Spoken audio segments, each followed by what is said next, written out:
Big boss Malayalam season 7 രാത്രി Aneesh garden ഏരിയയിൽ ഒറ്റയ്ക്ക് പോയിരുന്ന് സംസാരിക്കുകയാണ്. കാരണം ഷാനവാസിനെ കുറിച്ചാണ്. ഏറ്റവും നല്ലൊരു ഫ്രണ്ടെന്ന് പറഞ്ഞ് അഭിനയിച്ച ഒരു വ്യക്തിയാണ് ഷാനവാസ്. കാരണം ഫേക്ക് ഫ്രണ്ടാണ്. ബെസ്റ്റ് ഫ്രണ്ട് എന്ന് പറഞ്ഞൊരു ഫേക്ക് ഫ്രണ്ടാണ്.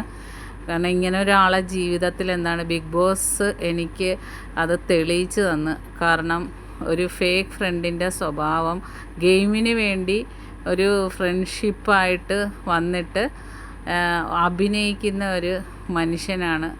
എന്തായാലും ഇനി ഈ വീട്ടിൽ എനിക്കൊരു ബെസ്റ്റ് ഫ്രണ്ട് ഇല്ല.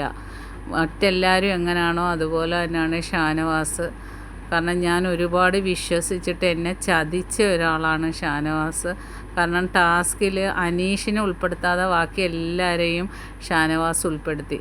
അപ്പോൾ അത് ഒരുപാട് അനീഷിന് വിഷമമായിട്ട് ഗാർഡൻ ഏരിയയിൽ പോയി ഒറ്റയ്ക്ക് ഇരുന്ന് സംസാരിക്കുവാണ്. ഫേക്ക് ഫ്രണ്ടാണ്, വെറും ഫേക്കാണ്. കാരണം അഭിനയിക്കുന്ന ഒരു വ്യക്തിയാണ്. എനിക്കെപ്പോഴും പുറത്ത് കുറച്ച് ഫ്രണ്ട്സുണ്ട്. ആ ഫ്രണ്ട്സാണ് ഏറ്റവും ബെസ്റ്റ് ഫ്രണ്ട് തന്നെ. ഫ്രണ്ട്ഷിപ്പ് എന്നൊക്കെ പറയുമ്പം അനീഷ് പറയാണ്, ഞാൻ ഉദ്ദേശിച്ചിരിക്കുന്നത് എന്തിനും കൂടെ നിൽക്കുമെന്നാണ്. അത് ഞാനെന്ന് പറയുന്ന വ്യക്തി അങ്ങനെ തന്നെയാണ്. എന്ത് വന്നാലും ശരി, ജീവൻ കൊടുക്കേണ്ട വന്നാലും ഞാൻ ഫ്രണ്ട്ഷിപ്പിന് വാല്യൂ കാണുന്നതാണ്. ഇത് വെറും ഫേക്കാണ്.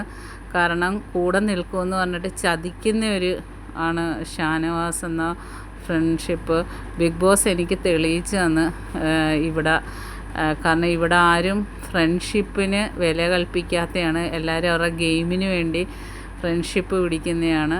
ഒരുപാട് വിഷമത്തോടെ ഒരുപാട് ഇമോഷണലായിട്ടാണ് അനീഷ് നിൽക്കുന്നത്. ഇനി ഷാനവാസിനെ വിശ്വസിക്കത്തുമില്ല, ഒരു ഫ്രണ്ട്ഷിപ്പായിട്ട് കരുതത്തുമില്ലെന്നാണ് അനീഷ് പറഞ്ഞുകൊണ്ടിരിക്കുന്നത്.